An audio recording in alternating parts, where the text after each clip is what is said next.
Hey y'all, it's Dr. Dre with A Better Way MD TV, my 60-week video series on how to lose weight permanently. If you're new to this video, I am Dr. Dre, your host. I'm an OBGYN. I'm also a certified weight loss coach to the stars, and by stars, I mean you guys. So welcome to week 23. Now, previously, I told you all that I had this little device that was going to follow me around and that you might have a different view. But let me tell you something. I can't figure out how to work it. So you're stuck with this view for the next week or two until I figure out how iRobot actually works. I also want to check in with you guys and see how your weight loss is going. I know sometimes it can feel overwhelming and sometimes you feel stuck or you feel at a plateau. If that's the case, then reach out and we'll see if we can get you moving along. I also want to encourage you to avoid all or nothing thinking. So most of us feel like if we're going to lose weight, we have to make this major lifestyle overhaul. We do great for the first couple of weeks through January, and then we go back to our old habits. What I would encourage you to do is actually make incremental changes. So if you need to drink more water, maybe add a glass of water a week until you get to the amount you want to drink. Or if you're struggling to stay on your food plan, maybe we need to look at your food plan and change it to you can create a protocol that you can actually follow. Now, if you've been following the series, you know that over the last couple of weeks, we've been talking about emotions and how emotional overeating can lead to weight gain and how it's important to actually identify our emotions because sometimes we eat to avoid feeling an emotion. Now, I want to remind you all that emotion is simply the physical sensation of a chemical cascade that's created from a thought in your brain. So if you think about the think, feel, do cycle, you have a thought about something, it creates a feeling in your body, and it can drive you to do something. For those of us that like to avoid feeling, we tend to eat or overeat, push that feeling away.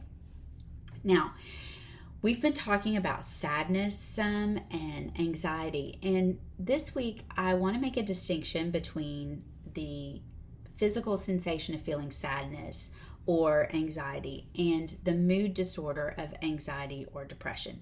Now, mood disorders are medical disorders that have specific criteria, and while sadness or anxiety might be part of it, it's not the whole picture.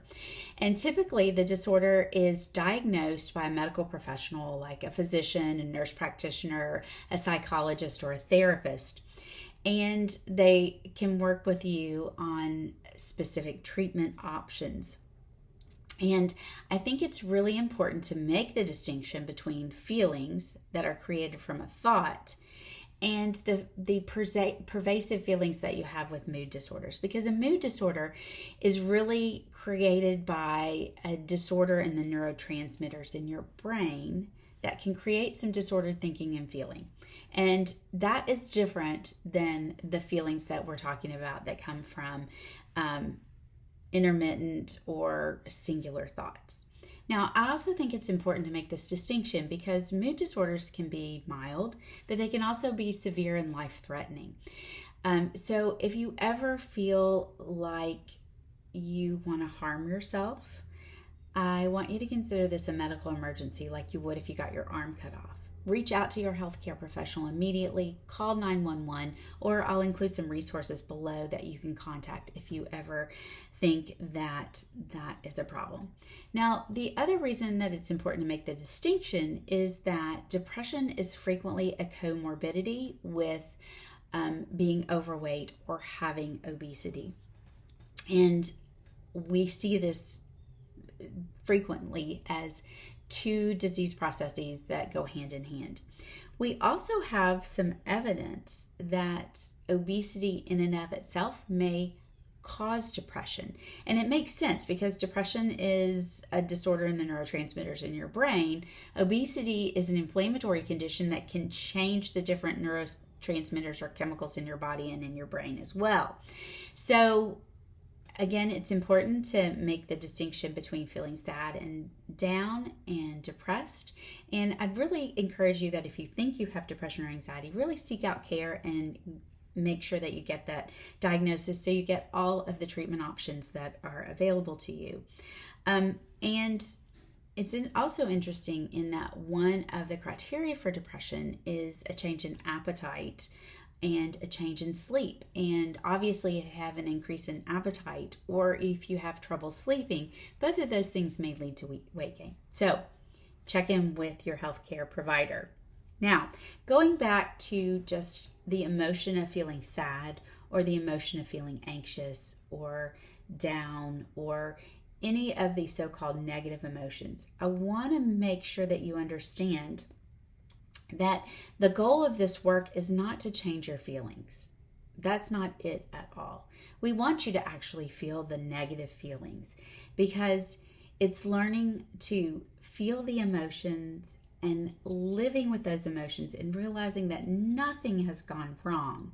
That is the key to changing your emotional overeating. You have to be able to feel those emotions and not avoid them with stuffing yourself with food to move forward. So this week, I really want you to practice searching out those negative feelings that you're feeling and just sitting with them in the moment. And I think it's actually an interesting experiment to actually see how long those feelings last, because typically they last for 90 seconds to 2 minutes. So practice that this week. Search out for the negative feelings and then strive to sit with those feelings for as long as you can, and see how long it takes for those feelings to kind of go away without trying to avoid or suppress it with food. All right, that's what I have for you this week. Again, if you ever think that you want to hurt yourself, please seek out help immediately to your own healthcare provider, or reach out to some of the resources that I've put below. All right, take care, guys. I'll see you next week.